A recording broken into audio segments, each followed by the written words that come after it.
అందరికీ నమస్కారం. ప్రభు అయిన యేసుక్రీస్తు వారి పేరట మీకు శుభములు కలుగునుగాక. నా ప్రియ సహోదరి సహోదరులారా, 2014 నుండి ఈ దేశాన్ని బీజేపీ ప్రభుత్వం పరిపాలిస్తుంది. ఆ ఎన్నికలలో ఆశించినంత మేరకు ఫలితం దక్కకపోయినా ముందంజలో ఉండి అధికార పీఠాన్ని అధిష్ఠించింది బీజేపీ ప్రభుత్వం. ఆ 5 ఏళ్లలో ఆ ప్రభుత్వ పరిపాలన ఎక్కువ శాతం మతం, దేశం, ధర్మం అనే వాటిపైనే ఎక్కువ ఫోకస్ చేస్తూ ఈ దేశంలోన్న హిందువులను ప్రభావితం చేయగలిగారు. మతం పేరిట, దేశం పేరిట, ధర్మం పేరిట వారు ప్రత్యక్షంగా సంకేతాలు ఇచ్చారో పరోక్షంగా సంకేతాలు ఇచ్చారో తెలియదు గాని మైనార్టీలపై, దళితులపై, బహుజనులపై అత్యధికంగా పక్షపాత ధోరణి అనేది కనబడింది. ఇది వాస్తవం. అయితే హైందవ సమాజమంతా బీజేపీ ప్రభుత్వాన్ని నమ్మింది. ఈ దేశం హిందూ దేశంగా పిలువబడాలంటే మరలా బీజేపీ ప్రభుత్వమే ఉండాలని ఆలోచించి మరలా 2019 ఎన్నికలలో బీజేపీ ప్రభుత్వానికే పట్టం కట్టింది ఈ దేశ ప్రజానికం. అప్పుడు అత్యధిక మెజారిటీతో బీజేపీ ముందంజలో ఉంది. బీజేపీ ప్రభుత్వానికి ఇక ముందు తిరగలేదనుకున్నారు. మరలా మతం అనే ఆ రంగును కూడా ఈ దేశంలో పులిమారు. యథావిధిగా బీజేపీ ప్రభుత్వం మరలా మతతత్వ పాలనను అందించాలని ఆలోచన చేసింది. అయితే ఈసారి ఈ దేశ ప్రజానికం మతం అనే దానికి ఓటు వెయ్యలేదన్న సంగతి ఇక్కడ ప్రస్ఫుటంగా కనబడింది.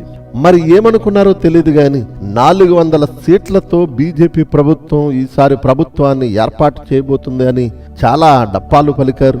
మోడీ గారు చాలా ఓవర్ కాన్ఫిడెన్స్ తో ఉన్నారు. మొత్తానికి బీజేపీ ప్రభుత్వం 2024 ఎన్నికల్లో డేలా పడింది. కేవలం 240 సీట్లకు మాత్రమే పరిమితమైంది. గద్దెనెక్కడానికి కూటమిలో ఉన్న మిగిలిన పార్టీల సీట్లు కూడా అవసరమయ్యాయి.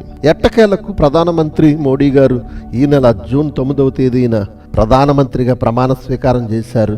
అయితే మతం అనే దానికి ఈ దేశ ప్రజానీకం చరమగీతం పాడేసిందన్న సంగతి ఈ దేశంలో, రాష్ట్రములో లేదా ఆయా రాష్ట్రాలున్న బీజేపీ నాయకులందరూ మోడీ గారితో సహా గుర్తించాలని గుర్తు చేయడానికే నేను ఈ సంగతులను చెప్పడానికి ముందుకొచ్చాను. ఎన్నికల ఫలితాలు వచ్చిన తర్వాత సోషల్ మీడియాలో ఒక కార్టూన్ పిక్చర్ని నేను చూశాను. అది మీరు కూడా చూడగలిగితే, ప్రఖ్యాత రామ మందిరం ఉన్న ప్రతి చోట బీజేపీ ఓటమి అన్న ఈ కార్టూన్ని చూసి నేను దీని గురించి చెప్పాలని ఆశించాను. అది ఈరోజు కుదిరింది. చూడండి, ప్రఖ్యాత రామ మందిరం ఉన్న ప్రతి చోట బీజేపీ ఓడిపోయింది. ఏ రాముని పేరిటైతే బీజేపీ నేతలు, బీజేపీ కార్యకర్తలు రాజకీయం చేయాలి, గద్దెనెక్కాలని చూశారు, ఆ రాముని పేరిట చేసిన రాజకీయం ఈ దేశ ప్రజలకు అసహ్యం అనిపించింది. రాముని మీద ద్వేషం కాదు, రాముని మీద అసహ్యం కాదు, రాముని పేరిట రాజకీయం చేస్తూ మత చిచ్చు పెట్టాలి, మత ద్వేషాలు రగిలించాలి అన్న ఆలోచనకు ఈ దేశ ప్రజానికం చరమగీతం పాడేసింది. అందుకే ఈ కార్టూన్ పుట్టిందేమని నేను అనుకుంటున్నాను. ఎందుకంటే రాముని పేరు చెబితే ఈ దేశ ప్రజలందరూ మమ్మల్ని ఆదరించేస్తారనుకున్నారు కానీ నిజమైన హిందువులు ఆ పేరును వాడుకున్న బీజేపీ ప్రభుత్వాన్ని మట్టి కరిపించారు.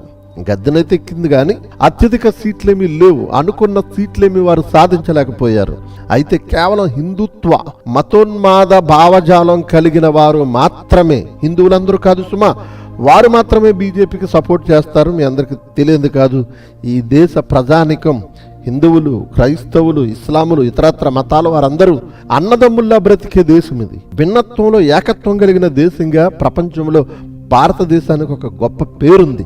దానిని చెడగొట్టాలని చూసింది బీజేపీ ప్రభుత్వం, బీజేపీ నేతలు. అందుకే రాముని పేరిట రాజకీయం ఈ దేశంలో ఇక చెల్లదని చెప్పడానికి ఈ కార్టూన్ ఉపయోగించి హితవు పలకాలనుకుంటున్నాను.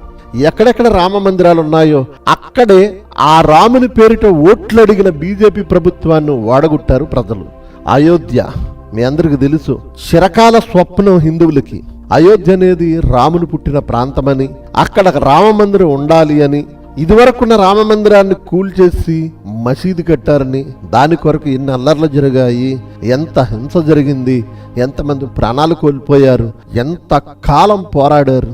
మొత్తానికి రామ మందిరం సాధించారు. ఎలాగూ రామ మందిరం నిర్మాణం చేసేసాం గనుక 2024లో మనదే దేశంపై పై చేయి అనుకున్నారు. అలాంటిది ఆ రామ మందిరం ఉన్న చోటే బీజేపీ ఓడిపోయింది. అయోధ్య, భద్రాచలం సీతమ్మ పుట్టినిల్లు అంటారు. అలాగే రామేశ్వరంలో కూడా రామ మందిరం, ప్రఖ్యాతగాంచిన రామ మందిరాలు ఉన్న ప్రాంతాలండి ఇవి. కొప్పల్, అలాగే నాసిక్ మహారాష్ట్ర, చిత్రకోట, ఈ 6 చోట్ల ప్రఖ్యాత పేరుగాంచిన రామ మందిరాలున్న ప్రాంతాలు. రాముని పేరుతో భక్తి అంతా ఇంత కదా ఆ ప్రాంతాల్లో. అలాంటి చోట రాముని పేరు చెప్పుకుని రామ మందిరం కోసం పోరాడి రామ మందిరాన్ని నిర్మాణం చేసిన బీజేపీ ప్రభుత్వం ఓడిపోయిందంటే ప్రజలు మతం పేరిట రాజకీయం చేసే నాయకులను ఇక ఉంచదలుచుకోలేదని ఇక్కడ అర్థమవుతుంది. ఈ కార్టూన్ చూడండి, చాలా విచిత్రంగా ఉంది. ఒక విధంగా చెప్పాలంటే బీజేపీ పాలనను అసహించుకునే వారందరికీ కూడా ఒక రకమైన వాదార్పు అనేది కలుగుద్ది. ఎందుకంటే రాముని పేరుతో మతం పేరుతో రాజకీయం చేశారు కనుక. ఈ చూడండి కార్టూన్లో ఇక్కడ ఏమని రాసిందో చూడండి. ఇంకొకసారి నా పేరుతో రాజకీయం చేస్తే ఈ ఫలితాలే దేశమంతా చూస్తావు జాగ్రత్త అని రాముడే మోడీ గారి చెవి తిప్పేస్తున్నట్టుగా ఇక్కడ కనబడుతుంది. చూస్తే చాలా నవ్వొస్తుంది కదా. అవును, రాముని పేరిట మతం పేరిట రాజకీయం ఏంటండి? భిన్న మతాల కలయికైన ఈ భారత ప్రజాస్వామ్య దేశంలో మతం పేరిట రాజకీయం ఏంటండి? ఎన్ని ప్రగల్భాలు పలికారు, ఎంత మేకపోతి గాంభీర్యం ప్రదర్శించారు బీజేపీ నేతలు. 400 సీట్లు సాధిస్తాం, రాజ్యాంగాన్ని మార్చేస్తాం, మైనార్టీలకున్న రిజర్వేషన్లు తీసేస్తాం. చూడండి, అయోధ్యలో రామ మందిరం ప్రారంభం రోజున దేశమంతా జై శ్రీరామ్ జై శ్రీరామ్ జై శ్రీరామ్ అనే నినాదాలు లేదా జై శ్రీరామ్ అనే పేర్లు ఎక్కడ చూసినా, ఏ ఇంటి మీద చూసినా, ఏ ఇంటి గోడ మీద, తలుపు మీద, కరెంటు స్తంభం మీద, వీధులలో గోడల మీద ఎక్కడ పడితే అక్కడ జై శ్రీరామ్ అని పెయింట్లు వేసేసారండి. జై శ్రీరామ్ జై శ్రీరామ్ జై శ్రీరామ్. ఆ సమయంలో మసీదుల మీద, చర్చెస్ మీద మరి ఆ కాషాయ జెండాలను వారు కట్టడం, ఎంత హింస ఆ రోజు చేయడానికి ప్రయత్నించారో మీ అందరికీ తెలుసు.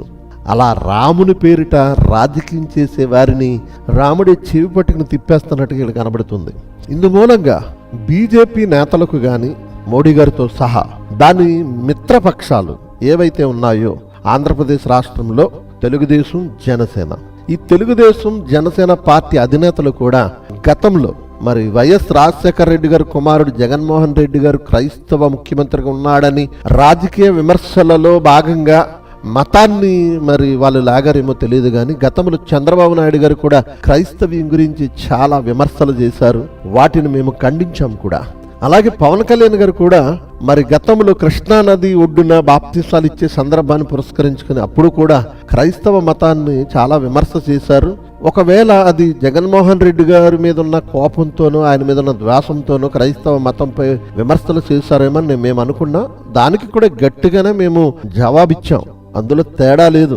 మోడీ గారైనా, చంద్రబాబు నాయుడు గారైనా, జనసేన పార్టీ అధినేత పవన్ కళ్యాణ్ గారైనా, దేశంలోనే కాదు ప్రపంచంలో ఎంత గొప్పవాడైనా క్రైస్తవ్యం గురించి నోరు పారేసుకుంటే క్రైస్తవ సేవకులుగా మేము సమాధానం ఇస్తాం. అందులో తేడా ఏమీ లేదు. వీరు అధికారంలో ఉన్నారు గనక మేము సమాధానం ఇవ్వకూడదు, వీరు అధికారంలో లేరు గనక సమాధానం మనం ఇవ్వచ్చు, ఇలాంటి ఆలోచన ఏమి లేదు. క్రైస్తవ్యం జోలికి వస్తే ఎవరికైనా సరైన రాజ్యాంగబద్ధ సమాధానం ఉంటుంది, తగిన చర్యలు ఉంటాయి. ఇది పక్కన పెడితే మరి ఈ బీజేపీ ప్రభుత్వంతో కలిసి కొనసాగుతున్న తెలుగుదేశం పార్టీ నేతలు కానీ, అటు జనసేన పార్టీ నేతలు కానీ ఇక మీదట మతం పేరిట రాజకీయం చేయొద్దని మీ అందరికీ క్రైస్తవ్యం తరపున హితవు పలుకుతున్నాం.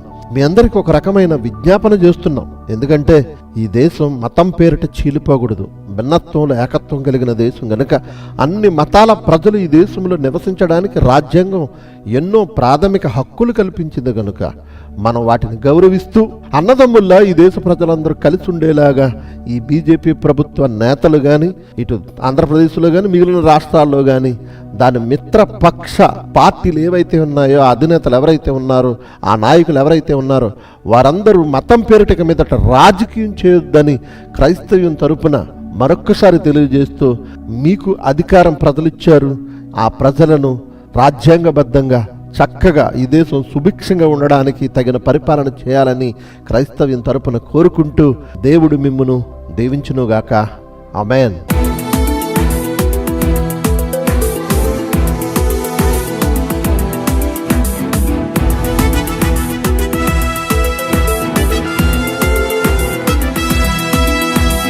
భారతదేశం ఇది లౌకిక రాజ్యం, భారతదేశం మత స్వాతంత్ర్యపు రాజ్యం, భారతదేశం ఇది లౌకిక రాజ్యం, భారతదేశం మత స్వాతంత్ర్యపు రాజ్యం. విభిన్న మతాలు విభిన్న వాదాలు అతి పెద్ద రాజ్యాంగం కలిగిన దేశం. హైందవం క్రైస్తవం ఇస్లాం సాదృశ్యపు పతాకం కలిగిన దేశం. అతి పెద్ద ప్రజానికం భిన్నమత ప్రమాణికం మత స్వేచ్ఛను కలిగిందే భారతదేశం నా భారతదేశం. అతి పెద్ద ప్రజానికం భిన్నమత ప్రమాణికం మత స్వేచ్ఛను కలిగిందే భారతదేశం మన భారతదేశం. భారతదేశం ఇది లౌకిక రాజ్యం. భారతదేశం మత స్వాతంత్ర్యపు రాజ్యం. భారతదేశం ఇది లౌకిక రాజ్యం. భారతదేశం మత స్వాతంత్ర్యపు రాజ్యం.